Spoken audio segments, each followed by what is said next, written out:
Alright, once again, good morning, good afternoon, good evening. Welcome to my channel.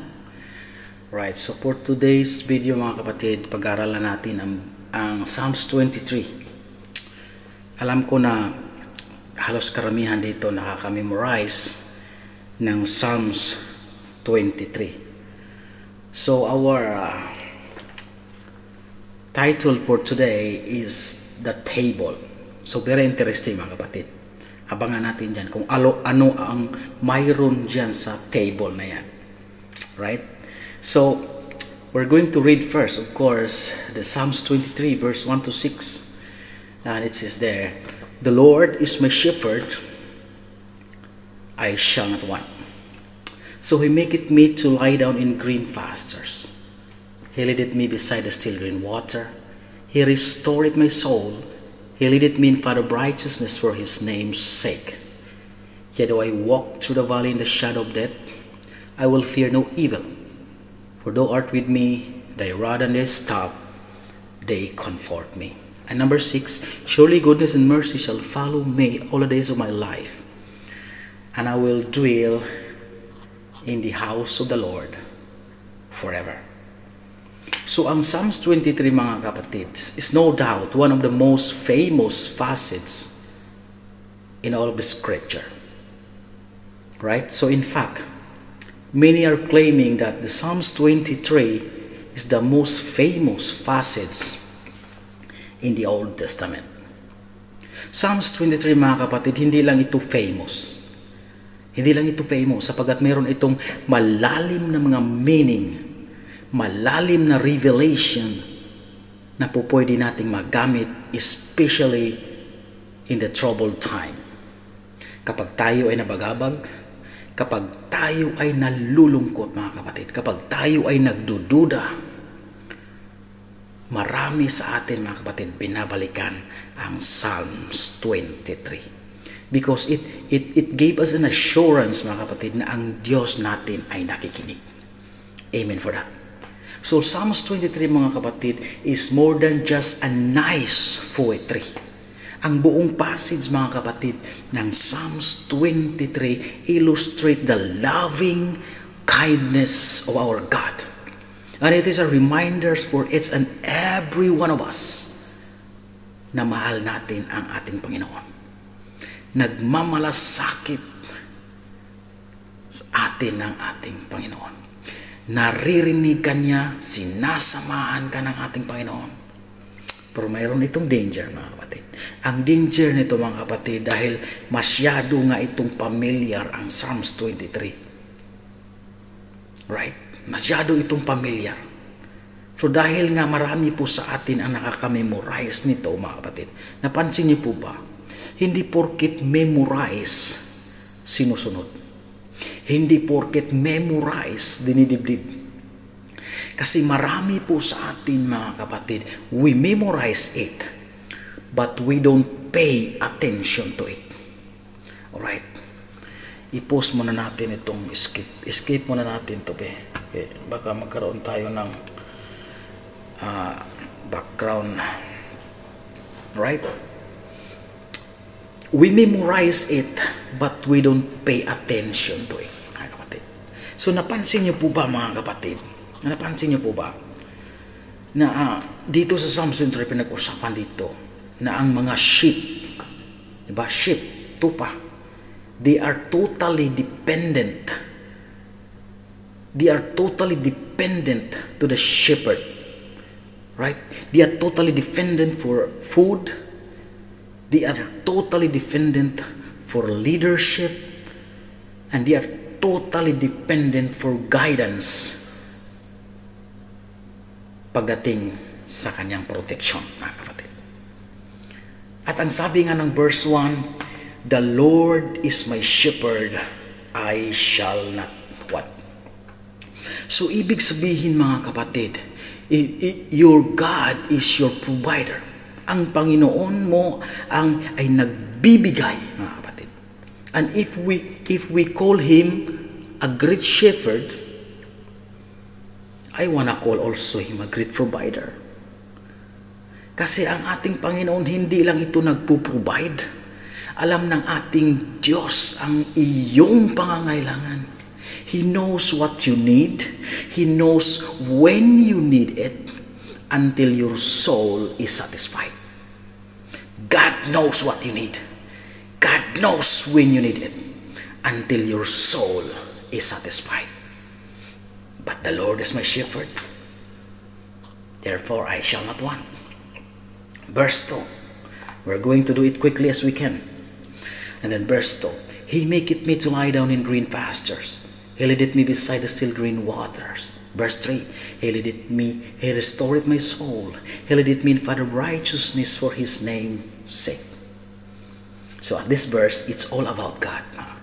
It's all about God. He leads me. He restores me. He dwells in us. He makes me lie down. It's all about God. And in verse 4, we're doing it quickly. Yea, do I walk through the valley in the shadow of death, I will fear no evil, for thou art with me. Your rod and your staff, they comfort me. Kasi mga kapatid, lahat tayo mga kapatid, ang valley is not an option. Ang valley mga kapatid is not an option. Ang valley ay siguradong mararanasan natin. But even though I walk through the difficult circumstance of our life, dumaan man ako sa mga pagsubok sa aking buhay, hindi ako dapat matakot. That even kind of faith, mga kapatid, that even though kind of faith, na kahit mawala ng trabaho, that even though I lose my job, I will fear no evil. Right? I fear no evil because I know that I don't have a resource, but I have a source. Amen for that. Right? I don't have a resource, but I have a source. Hindi lang trabaho ang mayroon ako, kundi yung mismong nagbibigay ng trabaho. Amen for that. Naalala niyo ba si Habakuk, mga kapatid? Sino po bang nakaalala kay Habakuk? Naalala niyo ba yung Habakuk 3, mga kapatid? Na kung saan nagdududa siya sa kapangyarihan ng ating Panginoon. Pero pagdating sa dulo, mga kapatid, sinabi niya, kahit mawala ang lahat ng bagay, that even though walang grapes doon sa kanyang vine, mga kapatid, na kahit yung fig tree walang bunga, kahit yung mga vine walang grapes, mga kapatid, kahit yung mga olive crops nagfi-failed, na kahit yung bukirin, mga kapatid, na walang naipoproduce, kahit yung mga sheep niya nagkandamatay, na kahit yung mga barns niya, mga kapatid, ni Habakuk ay empty, nagiging empty. But ang sabi niya, yet I will praise the Lord. Even though I lost everything, mga kapatid, sabi ni Habakuk, my heart will choose to rejoice. Right? My heart will choose to rejoice. My heart will choose to praise God. Praise Jesus. Because rejoice, mga kapatid, is the choice. Para kay Habakuk, mga kapatid, ang kanyang choice ay hindi nakadepende sa material things, even though. So in other words, mga kapatid, when we go through the valley, God is not just sending you through the valley. He is walking with you through the valley. Amen for that. Hindi ka nag-iisa, mga kapatid. Hindi ka nag-iisa. May kasama ka. May Diyos na kasama ka. Kaya pwede mong sabihin, mga kapatid, that even though I lost everything, I know that God will take care of me. Ang pasasalamat at pagpupuri, mga kapatid, sa ating Panginoon ay hindi nakadepende sa regalo, kundi ang ating mga gratitude, mga kapatid, ay nakasentro sa giver. Sino ba ang nagbibigay? Sino ba ang nagpuproduce? Kapag may provision, hindi ako masaya. Kasi masaya ako kasi may pasalubong. Diba? Masaya ako pag masalubong. Diba? May pasalubong, di ba? Na nag-aantay. Masaya ka dahil umuwi yung nanay mo galing sa abroad. Right? Umuwi yung nanay mo galing sa abroad. Masaya ka ba dahil sa pasalubong na dala ng nanay mo? Or masaya ka dahil umuwi yung nanay mo? Well, it's a matter of perspective. Right? Saan ka ba nagiging masaya? Sa pasalubong o dahil umuwi yung nanay mo? Masaya ka ba dahil sa dala or masaya ka dahil sa nagdala? It is a matter of perspective. Ba't ang daming harang nito? Ba't ang daming harang nito? Hindi pa ma-skip.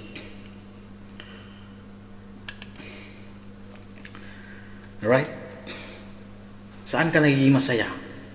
Sino ba ang pinagkakatiwalaan mo, mga kapatid? I want to challenge you, when you walk through the valley, learn to thank God in spite of. Learn to thank God despite of.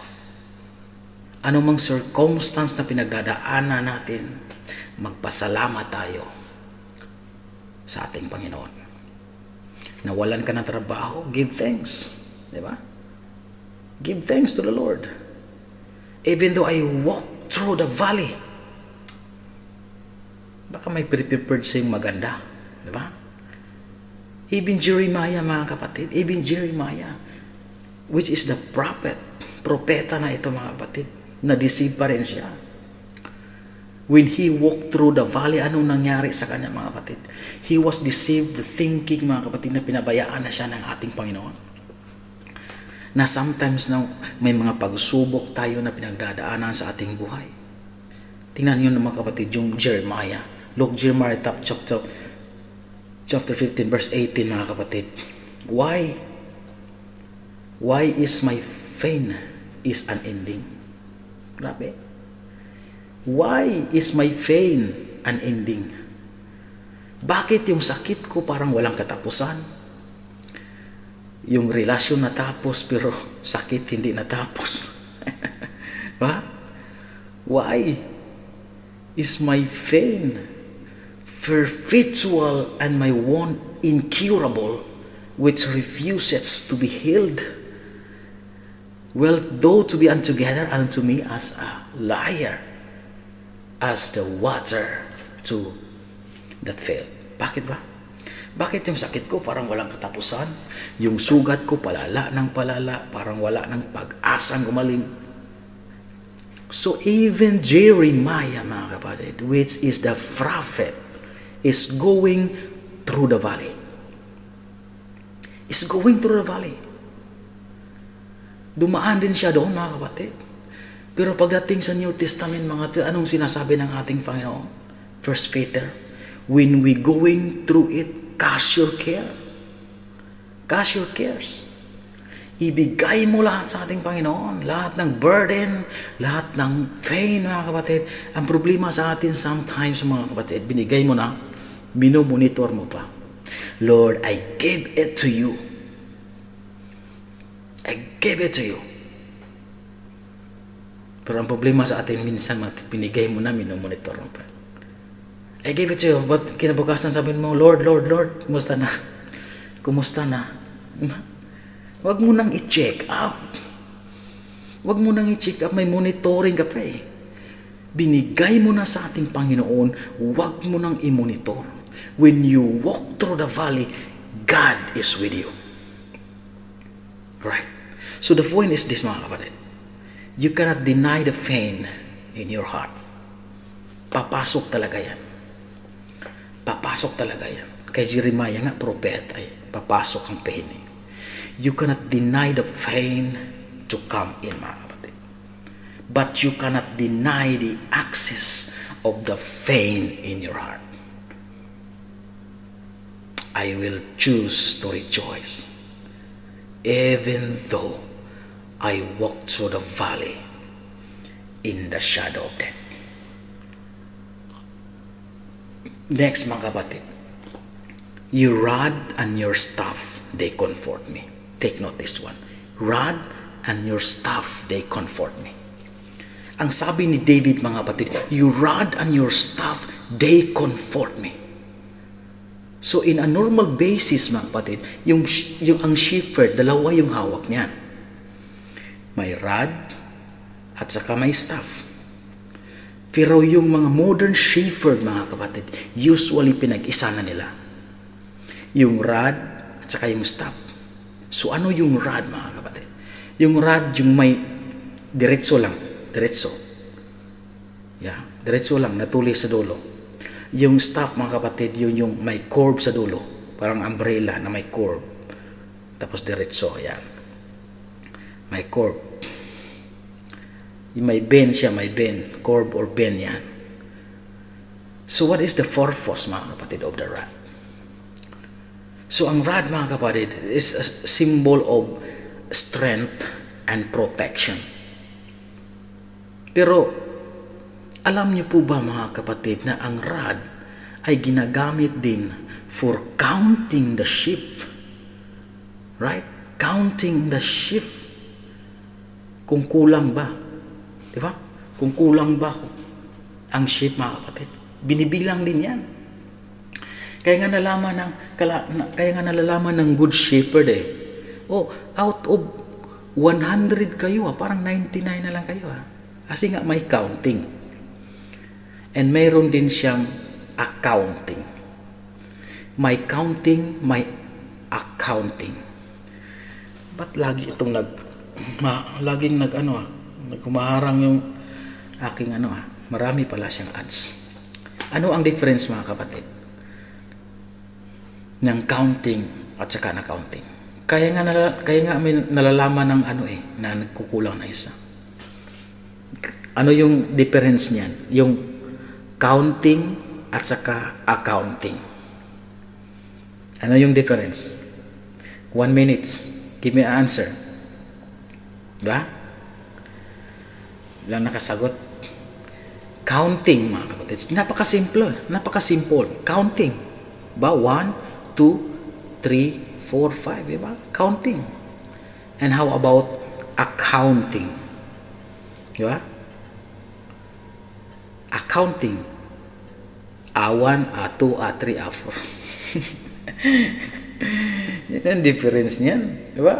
So, the rod, mga kapatid, ginagamit din siya bilangin ang sheep. Diba? Okay pa ba kayo dyan? Yan. Okay pa ba kayo dyan? Wala bang kulang? Tindans muna tayo. Sheep number 1, sheep number 2, diba? It's more than that, ginagamit din ang rod, mga kapatid, for strength and protection. So ginagamit ng shepherd ang rod to protect the sheep from the wolf. Alam niyo nang kalaban ng yung sheep diba? So ang rod hindi ito pamalo, mga kapatid, hindi ito pamalo ng sheep. Ang rod para ito sa kalaban. Okay? Para ito sa kalaban. Kasi ang sabi ng scripture, your rod and your staff, they comfort me. Pag nakakita ka ba ng mga kapatid na may rod hawak ang nanay mo, may comfort ba doon? Umuwi ka ng madaling araw galing sa diskuhan, ang nanay mo may dalang pamalo, may comfort ba doon? Walang comfort doon, papaluin ka talaga doon. Pero dito, mga kapatid, bakit sila nakukumport? Bakit sila nakukumport? Kasi itong rod, mga kapatid, nakukumport ka lang pag alam mong hindi yun para sa'yo. Kaya nga ang rod, it brings comfort to the sheep because the sheep knows that the rod is not to beat us, but to protect us from the enemy. So the power of the rod, mga kapatid, is to protect you as a symbol of strength and protection. Yan yung purpose ng rod, mga kapatid. However, you will notice, yung staff naman. Ang staff, it is a symbol of love and direction. Love and direction. So, bakit naman love and direction? So, yung kabilang side kasi noon, yung staff ay may curve sa dulo or bend. Ang trabaho noon is to show love and protection. As I said, maraming mga shape, mga kapatid, na lagalag. Maraming mga shape na bulabog. Di ba? Mga bulakbol din ng iba. So, ang trabaho nito to show love and direction. Kasi ang maraming mga shape din na mga masyadong matalino. Di ba? Ang sabi ng shepherd, dito tayo. Anong shepherd naman, I think mayroong shortcut dito. Di ba? I think mayroong shortcut dito. Pag mamagaling mga kapatid ang sheep. So ang ginawa ng shepherd, kinukuha niya ang kanyang staff at kinakalawit sa kanyang liig pabalik dito sa flock. Diba? That's a purpose of staff. Love and protection. Not to beat the sheep, but to comfort the sheep, to show love to the sheep, mga kapatid. To guide the sheep. Kapag hawak ng nanay mo, mga kapatid, ang staff, it will scare you. Yeah, to be honest, it will scare you. Pero pag hawak ito ng good shepherd, it will comfort you. That's why, mga kapatid, ang sabi dito, your rod and your staff, they comfort me. Verse 5 na tayo. Bilisan natin. So thou preparest a table before me in the presence of mine and enemies. Thou anointed my head with oil, and my cup runneth over. It's a table, mga kapatid. So nandito na yung word na table. Say table. Right? Table. Interesting. Ano ba? Ano bang mayroon sa table? Hindi ba kayo natutuwa, mga kapatid? That after my head overflow, after, mga kapatid, after the valley, you can look forward to the victory. Diba? After the valley, you can look forward to the victory. Ang valley, mga kapatid, is a symbolize of your situation. Right? Ang table, it is symbolize of celebration. Ba? Hindi ba kayo nagpapasalamat sa Diyos, mga kapatid? Na as a sheep, you cannot go through the mountain to mountain without a valley. You cannot go. Unless you fly. Ba? Unless you fly. Kaya nga huwag kang magtataka pagkatapos ng success, may kaunting valley. May kaunting valley, mga kapatid. So, kasi mga kapatid, pagkatapos ng success, kaya siya nagkakaroon siya ng kaunting valley. So, it is described of your situation. But if you make it through, mga kapatid, ang daming harang nito. But if you make it through, God will prepare a table before you in the presence of mine and enemies. So every time, mga kapatid, pag ikaw ay dumaan sa mga pagsubok, mga kapatid, you can look forward to the victory. You can look forward to the victory. So sino ba sa inyo dito, mga kapatid, na naghahanda ng pagkain para sa kaaway? Sino dito sa inyo na naghahanda ng pagkain para sa kaaway? I don't think so. Pero look at this, mga kapatid. This picture.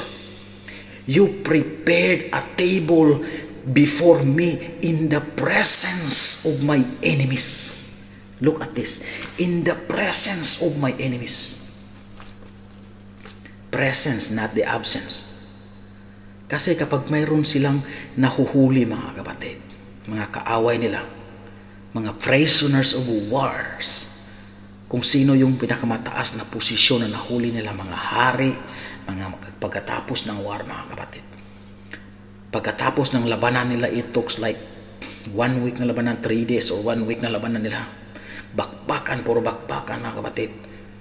Walang kain. And after that battle, mga kapatid, ang gagawin nila sa kanilang nahuhuling mga kalaban, itatali nila yun at kakain sila sa harap ng kanilang kaaway. Habang ang kanilang kaaway nakatingin lang sa kanila, mga kapatid. That is a picture of victory. That the enemy can see you, but they cannot harm you. So God wants to prepare a table before you in the presence of your enemy. So ano ba ang enemy, mga kapatid? Ano ba ang enemy? Ang enemy is a treatment of security, mga kapatid. Kaya mo sila kaaway. Sino ba ang kaaway natin? Karoon ng pandemic, karoon ng lindol, bagyo, diba? Nawala ng trabaho,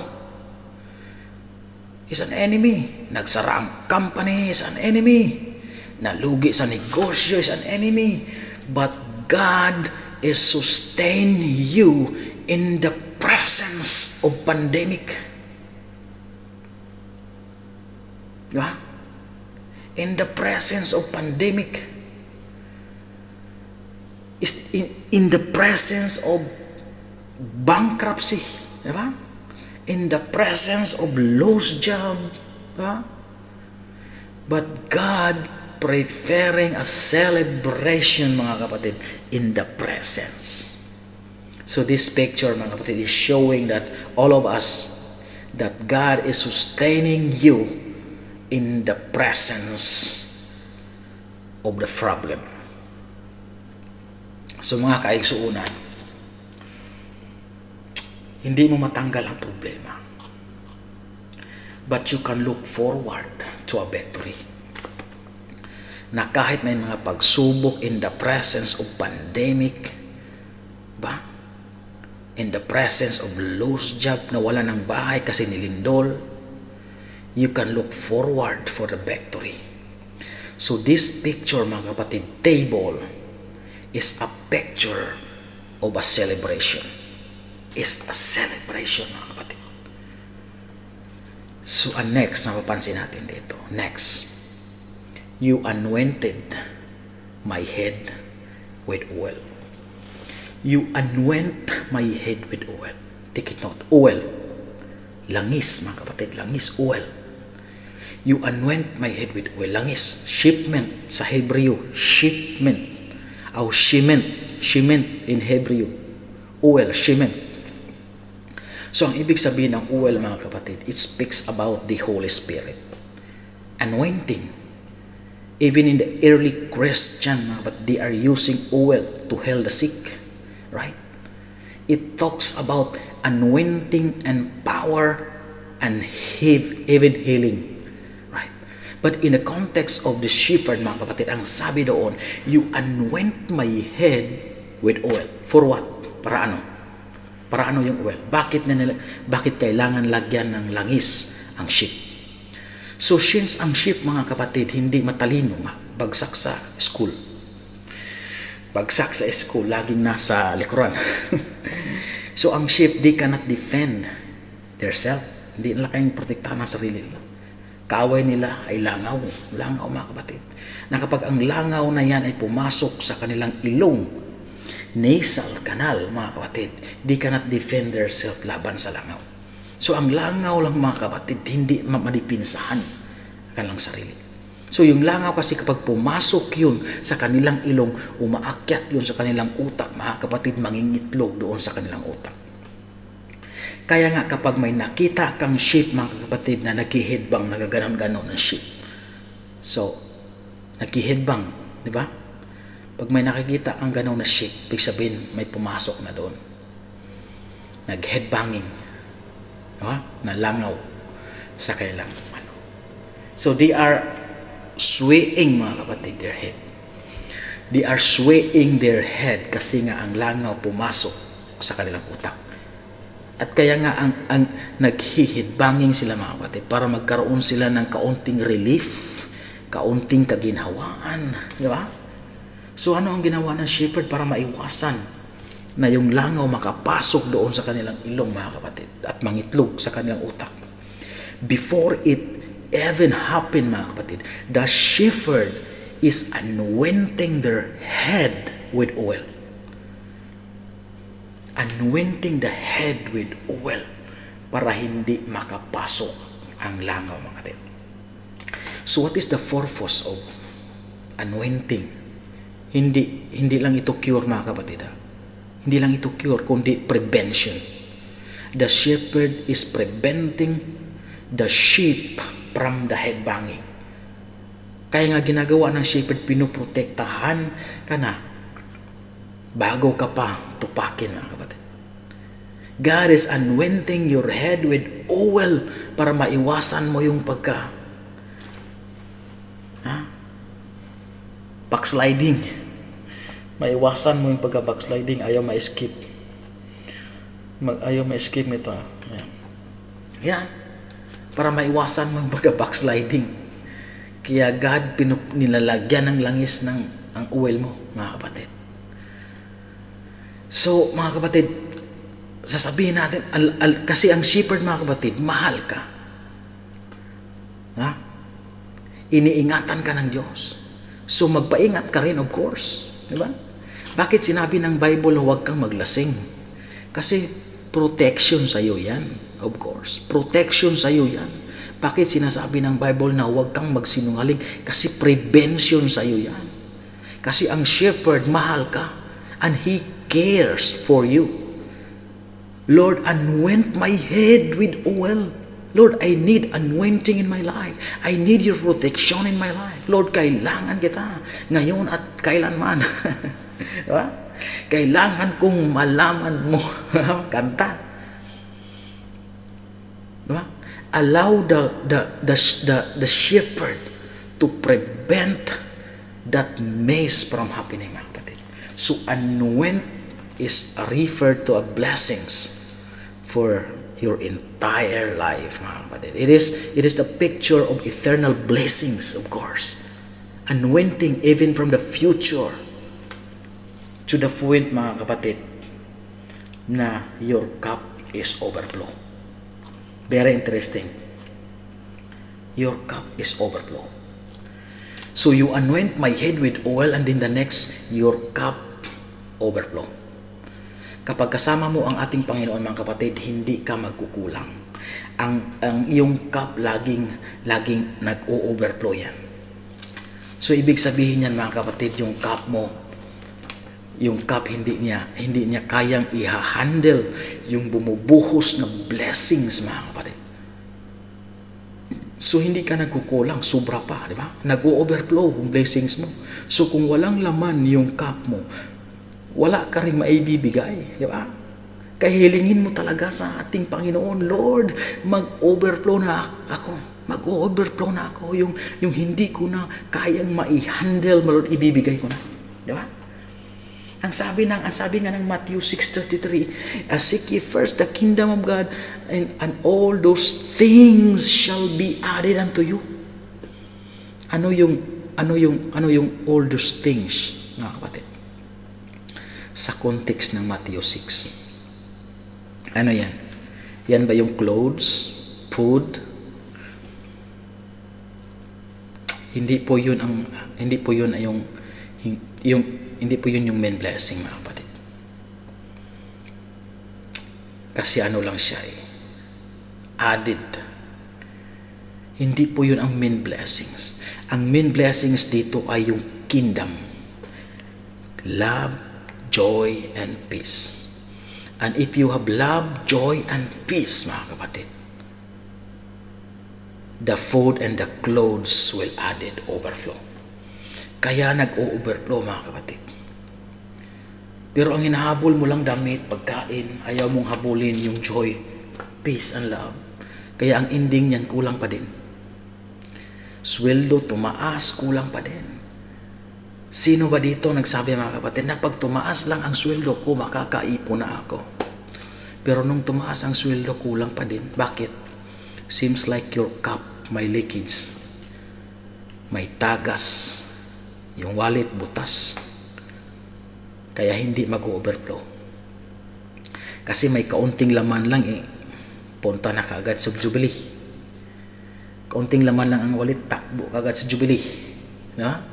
Seems like your cup may leakage. Diba?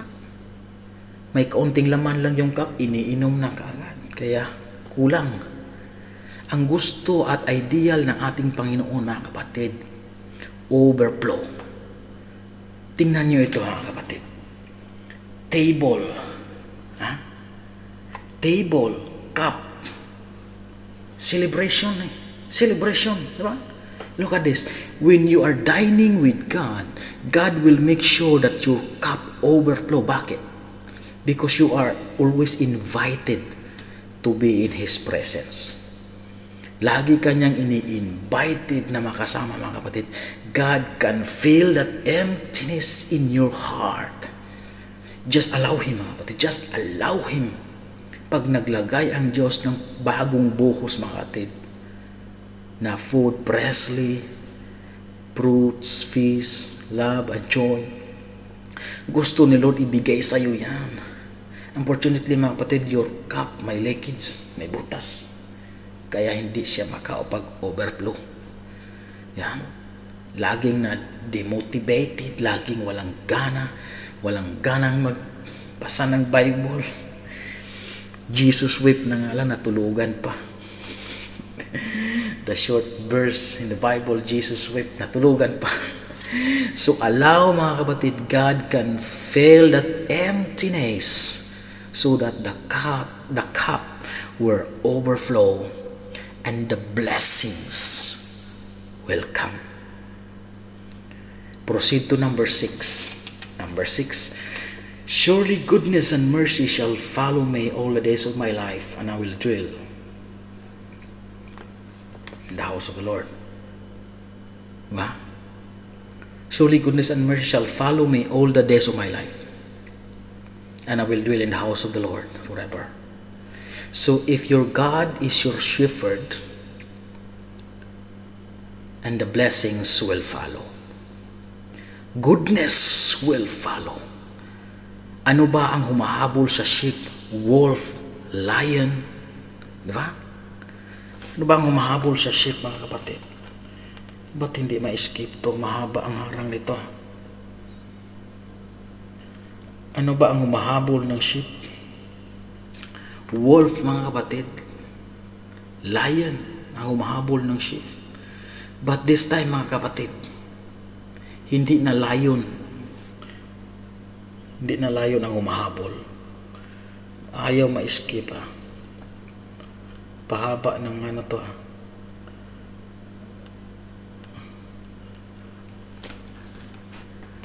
Humahabol, mga kapatid.